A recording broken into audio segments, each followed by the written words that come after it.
Saviez-vous que Jeanne d'Arc n'a jamais brûlé?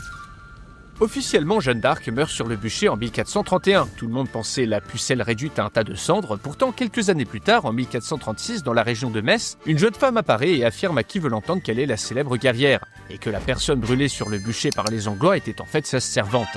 Elle ressemble à Jeanne d'Arc, elle parle comme elle, agit comme elle, et le doute disparaît lorsque les propres frères de la pucelle d'Orléans ainsi que quelques autres membres de l'aristocratie locale la reconnaissent. La rumeur se répand, Jeanne d'Arc n'est pas morte, et très vite celle-ci est couverte de richesses et même courtisée par un noble, Robert des Armoises, qu'elle finit par épouser. Puis la rumeur arrive aux oreilles du roi Charles VII, et celui-ci la convoque pour une audience. Charles, qui a connu Jeanne d'Arc, lui demande de lui révéler un secret qu'il partage. En panique, la vraie fausse Jeanne finit par avouer que tout ça était une imposture. Des excuses par terre! Elle est condamnée en 1440 après une enquête et termine ses jours en compagnie de son mari. Mais comment a-t-elle pu abuser autant de gens? En plus de la ressemblance, certaines personnes influentes ont pu vouloir tirer des avantages financiers de la situation en faisant semblant de la reconnaître.